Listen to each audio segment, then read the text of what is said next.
Hi மக்களே, வணக்கம் வணக்கம்.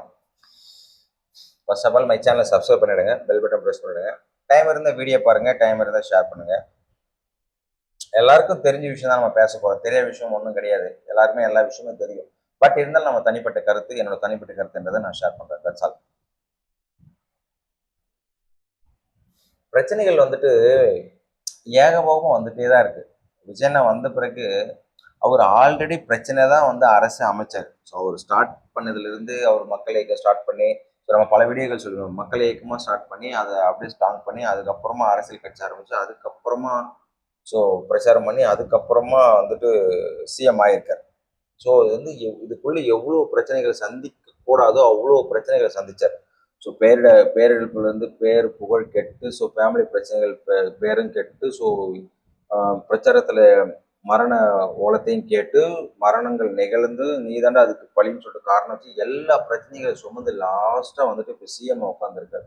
ஒரு நல்லவனுக்கு கண்டிப்பா சோதனை வரும், வரலன்னா அவன் நல்லவனே கிடையாது. ரஜினி டைலாக் சொல்ற மாதிரி நல்லவனை ஆண்டவன் சோதனை பண்ணுவான் ஆனா கைவிட மாட்டான், கெட்டவனை சோதனை பண்ண மாட்டான் ஆனா கை விட்டுருவான். ஸோ அந்த மாதிரி தான். ஸோ கெட்டவனை கைவிட்ட கடவுள் நல்லவனை தூக்கி நிப்பாட்டாரு. அவன் தான் விஜய். ஸோ அதனால விஜயண்ணா நல்லது பண்ண துடிச்சாரு. ஸோ அவருக்கு சோதனைகள் வந்தது. ஸோ ஆனால் கடவுள் காப்பாற்றிட்டாரு, மக்களும் கை கொடுத்துட்டாங்க, இன்னைக்கு சிஎம் இருக்காரு. ஸோ அப்படி இருந்துமே இன்னமும் கெட்டவர்கள் பிரச்சனை கொடுத்துட்டே தான் இருக்காங்க, சாபங்கள் விட்டுட்டே தான் இருக்காங்க. நல்லவங்க சாபம் தான் பழிக்கும். ஐ சொல்லுவாங்க அந்த காலத்துல பத்தினி சாபம் மட்டும் தான் பழிக்கும். மதுரையை எரிச்சா பத்தினி கண்ணகி அப்படின்னு சொல்லுவாங்க. அது உண்மையா பொய்யான்றது நமக்கு தெரியாது. ஸோ வரலாறு சொல்லுது, நம்ம கேட்குறோம், அவ்வளோதான். நம்ம வரலாறை புரட்டி மட்டும் தான் பார்க்க முடியும், திரும்பி பார்க்க முடியாது. இல்லை வரலாறு யுகத்துக்கு நம்மளால போக முடியாது. ஸோ கர்ணன் வாரி வாரி கொடுத்தான்னு சொல்லுவாங்க. அப்புறம் தான் அந்த கர்ணனோட அந்த வாரி கொடுத்த அந்த புண்ணியம் தான் அவனை லாஸ்ட்டாக காப்பாத்திச்சு. பட் இருந்தாலும் அவர் செத்து போயிட்டேன்னு வச்சுக்கோங்க. ஸோ அது வேற விஷயம். அந்த புண்ணியத்தையும் வேற வழியா வாங்கிட்டாங்க, காப்பாற்றக்கூடாது. தர்மம் தலைக்காது. அந்த மாதிரி விஜயண்ணா ஒரு கட்டத்தில் வாரி வாரி கொடுத்தாலும் இன்னைக்கு அவரோட அந்த அந்த அந்த நல்லதெல்லாம் இன்னைக்கு சிஎம் உட்காந்துட்டு இருக்காரு. அப்படி இருந்துமே போற்றுபவர்கள் போட்டுட்டோம், தூற்றுபவர்கள் தூட்டுட்டோம் அப்படின்ற மாதிரி இல்லாம இப்படி எவ்வளவு நாளைக்கு தான் இருக்க முடியும்? ஸோ அதனால விஜயண்ணாவில் ஓரளவுக்கு தான் சமாளிக்க முடியும் பிரச்சனைகளை. அவருக்கு ஓவரா பிரச்சனை வரும். ஃபார் எக்ஸாம்பிள் ப்ராப்ளம் மீன்ஸ் பாடுற பிரச்சனையில தான் விஜயன் ஆட்சி போய் ஓடிட்டு இருக்கு. ஸோ அதான் சொன்னேன், ஒரு வீடியோ சொன்ன மாதிரி விஜயண்ணா கட்சி ஆரம்பிச்சிருந்து இதுக்கப்புறம் அவரால் சரியா தூங்க முடியாது, சரியா சாப்பிட முடியாது, சரியா நிம்மதியாக இருக்க முடியாது, சந்தோஷமா இருக்க முடியாது, எதையுமே என்ஜாய் பண்ண முடியாது. So etcetera etcetera. ஏன்னா சிஎம் ஆயிட்டது. யாரு எங்க என்ன பிரச்சனை பண்ணாலும் விஜயண்ணா தான் குத்து. First of all so Stalin CM ஆகும் சொன்னாங்க. நிம்மதியா தூங்கவே முடியல. எந்த அமைச்சர்கள் எங்க என்ன பிரச்சனை பண்ணுவானே சொல்ல முடியல. ஸோ போதும் இங்க பிரச்சனை அங்க பிரச்சனை, இது சமாளிக்கிறது ரொம்ப கஷ்டமா இருக்குன்னு சொன்னாங்க இல்லையா? அது டயலாக்கோட தான் போயிடுச்சு. அவர் பிரச்சனை எதுவும் சமாளிக்கல. அமைச்சர்கள் பிரச்சனை பண்ணிட்டே இருந்தாங்க. லாஸ்டா எலெக்ஷன் நெருங்கும் மட்டும் தான் பொன் முடியல, சும்மா சீட்டை கிழிச்சு ஒரு ஓரமா வச்சாரு, பெண்கள் பத்தி தப்பா பேசுறாங்கன்னு சொல்லிட்டு. 5 வருஷமா பிரச்சனை தான் போயிருந்து. அவர் கண்டுக்கவே இல்லை. ஜாலியா போவாரு, ஜாலியா வருவாரு. எப்பவும் போல அந்த டோப்பா தலையில டோப்பா மாட்டிட்டு ஜாலியா டிஃபரெண்டர் கார்ல போவார், டிஃபரெண்டர் கார்ல வருவார். அவ்வளவுதான். ஆளுக்கு ஒரு டிஃபரெண்ட் கார். ஒரு ஒன்று எடுத்துப்பாரு, உதயநிதி ஒன்று எடுத்துப்பாரு, ஈவாவேல் ஒன்று, எக்ஸெட்ரா எக்ஸெட்ரா. ஸோ அது மாதிரி பிரச்சனைகளை கண்டுக்காம போனவர் தான் ஸ்டாலின். பிரச்சனையே கண்டு தன் தலையில தூக்கி வச்சுன்னு பிரச்சனை எப்படி தீர்க்கிறது ட்ரை பண்றது தான் நம்ம விஜயண்ணா. எதுக்குன்னா ஸோ அந்தாச்சி பிரச்சனை ஆட்சிக்கு வந்துட்டாரு, நிறைய பிரச்சனை பார்த்துட்டாரு விஜயண்ணா. அதில் ஒரு பிரச்சனை ஸோ ஸ்டாலின் ஸோ வந்துட்டாங்க, ஆட்சிக்கு வந்துட்டாங்க, நம்ம சப்போர்ட் பண்ணுவோம். சரி நம்ம ஆட்சி சரியில்லை, அதனால மக்கள் நமக்கு தீர்ப்பு எதிராக சொல்லியிருக்காங்க. ஓகே விட்டு விலகுவோம். ஸோ என்ன பண்ணுறாங்க பார்ப்போம், புதுசாக வந்துக்கிறவங்க புதியவர்கள் என்ன பண்ணுறாங்கன்னு பார்ப்போம். பெருந்தன்மை இருக்கணும். ஸோ அது மாதிரி இல்லாமல் ஆளுக்கு பிரச்சனை சொல்லிகிட்டே தான் இருக்காங்க. உதயநிதி ஒரு பக்கம் வித்து போனவங்க சொல்லிகிட்டே இருக்காங்க, இந்த பக்கம் ஸ்டாலின் ஒரு பக்கம். என்னது இன்னும் 3 மாதம் கூட ஆட்சி இருக்காது. ஸோ இதெல்லாம் ஒர்த்தபுள் இல்லாத பேச்சு. கண்டிப்பாக 3 மாதம் இல்லை, 30 மாதம், இன்னும் 30 ஆண்டுகள் இல்லைன்னா 50 ஆண்டுகள் விஜயனா தான் இருப்பாரு. ஸோ திருப்பி திருப்பி திருப்பி அவர் தான் வரப்பாங்க மக்கள். இவருக்கு எதிர்க்க எத்தனை கட்சிகள் வந்தாலுமே விஜயனாவை சமாளிக்கிறது ரொம்ப கஷ்டம். ஏன்னா அவருக்கு மக்கள் சப்போர்ட் இருக்கு. அவர் நல்லது பண்றது மட்டும்தான். இப்போ ஸ்டார்டிங் தான். இப்போ பாரு, சிங்கப்பெண் இன்னைக்கு ஸ்டார்ட் பண்றாங்க, சிங்கப்பெண் படை. ஸோ இந்த பக்கம் திரும்ப ஏகப்பட்ட ஊழல்கள் டிஎம்கே பண்ணிடுச்சு, இந்த பக்கம் தானே ஏடிஎம்கே பண்ணு. ஸோ அதனால எல்லா பிரச்சனைகள் எல்லா ஊழலை தோண்டிட்டே இருக்காங்க. ஸோ மக்கள் பார்த்துட்டே இருக்காங்க, இவ்வளோ பிரச்சனை இருக்கா, இவ்வளோ ஊழல் இருக்கா, இவ்வளோ சாப்பிட்டீங்களாடா டிஎம்கே ஏடிஎம்கே அப்படின்ற மாதிரி. ஸோ நீங்கள் 3 மாதம் கூட ஆட்சி நீடிக்கும்போது கவிழ்ந்துரும் அப்படின்னு ஒரு கெட்ட எண்ணம். எல்லாமே எதிர்கட்சிகள் எல்லாமே வந்துட்டு திட்ட தான் செய்கிறாங்க. ஸோ வந்து இவர் நம்ம சிபிஎம் ஆகட்டும், ஐயுஎம்எல்ஏம் ஆகட்டும், திருமாவளவன், ஸோ எல்லாருமே என்ன சொல்லுவாங்க, இந்த மாதிரி பேசக்கூடாது, இது ரொம்ப ரொம்ப கண்டிக்கத்தக்கது. ஸோ இன்னமும் வந்துட்டு பிரச்சனைகள் வந்துட்டு பெருசாகினே தான் போகுது. விஜயனுக்கு வந்து ஷார்ட் அவுட் ஆகலை. அவர் இருந்தாலும் எல்லா பிரச்சனையும் தூக்கி சாப்பிட்டு எப்படி சிஎம் ஆனாரோ அந்த மாதிரி பேசுகிற பிரச்சனைகளை மக்கள் பிரச்சனை தூக்கி போட்டு மக்கள் பிரச்சனை மட்டும்தான் அவர் பார்ப்பார். அவர் மேலே வர பிரச்சனை அவர் கண்டுக்க மாட்டார். ஸோ இது போக இபி பிரச்சனை வந்துட்டு போயிட்டே தான் இருக்கு. மக்கள் கொஞ்சம் புரிஞ்சுக்கணும். ஏன்னா நான் என்ன சொல்ல வரேன்னா, கரண்ட் போகிறது வந்துட்டு வேணும்னே போயிட்டு யாருமே பவர் கட் பண்ண மாட்டாங்க. இதில் வந்து உள் சதிகள் ஒன்றா இருக்கலாம். ஸோ எல்லாருமே சொல்ற மாதிரி டிஎம்கே பண்ணுற பிரச்சனை ஏன்னா எல்லா டிபார்ட்மெண்ட்டும் டிஎம்கே வச்ச ஆட்கள் இருக்காங்க. டிஎம்கே வச்ச ஆட்கள் வந்து கண்டிப்பாக இருக்காங்க. நிர்மல்குமார் என்ன சொல்கிறாரோ, ஸோ பிரச்சனைகள் இருக்கத்தாங்க செய்யும். ஸோ அதை வந்து நான் ரெக்கவரி பண்ணிகிட்டே தான் இருப்போம். இபியில் வந்துட்டு பவர் எல்லாமே இருக்கு. ஆனால் அந்த பவரை சரி பண்ணுறத நாங்கள் இருக்கோம். ஸோ பவரை வந்து போகிற வழியில் பிரச்சனைகள் வந்துட்டு இருக்க தான் செய்யும்.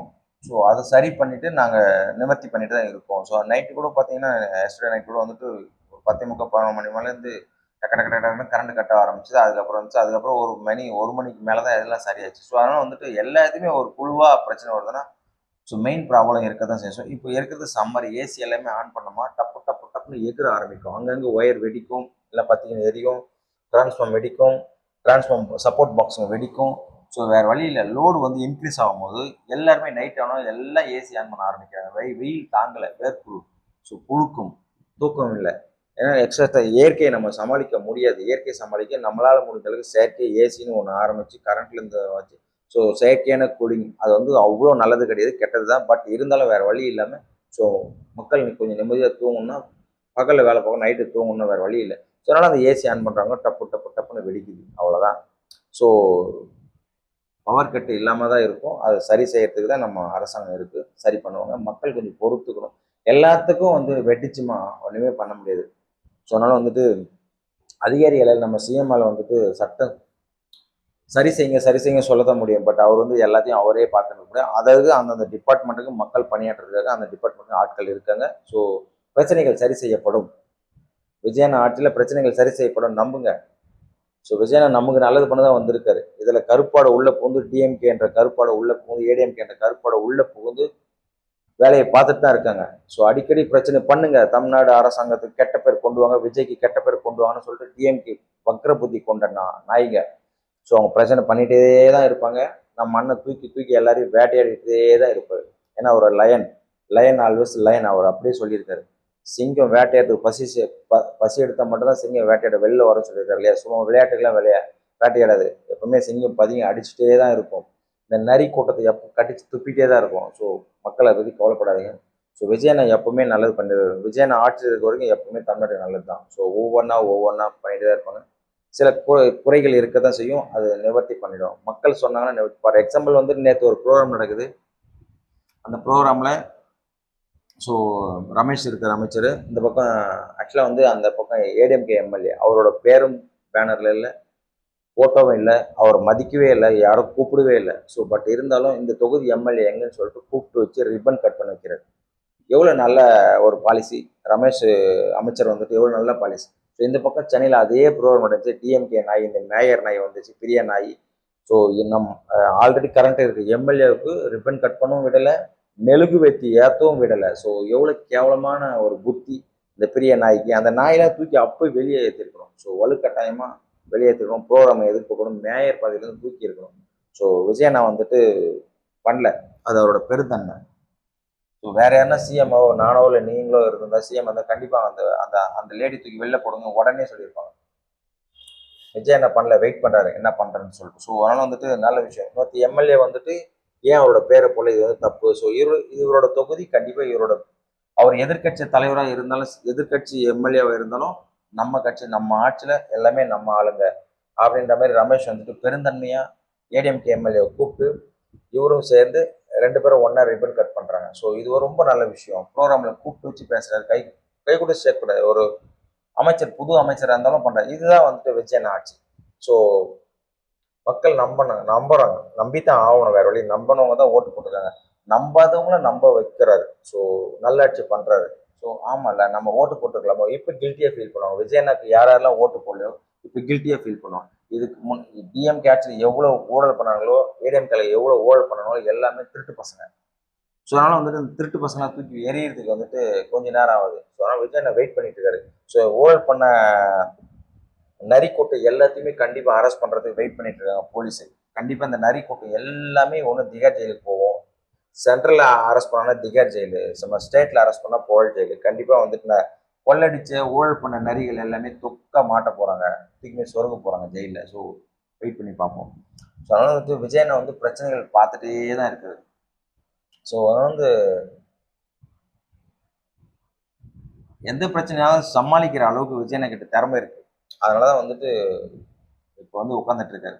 ஸோ வந்து வெளியிலேருந்து எல்லாருமே குத்திட்டே தான் இருப்பாங்க. ஸோ இந்த பக்கம் திரும்பினா ஒயின் ஷாப் பிரச்சனை, ஸோ 10 ரூபா பாட்டில் பிரச்சனை, ஸோ அந்த அந்த பாட்டில் பிரச்சனையும் இன்னமும் அது பெருசாக போயிட்டே தான் இருக்கு. ஸோ அதை அடக்கிற வேலையும் பார்த்துட்டே தான் இருக்கு.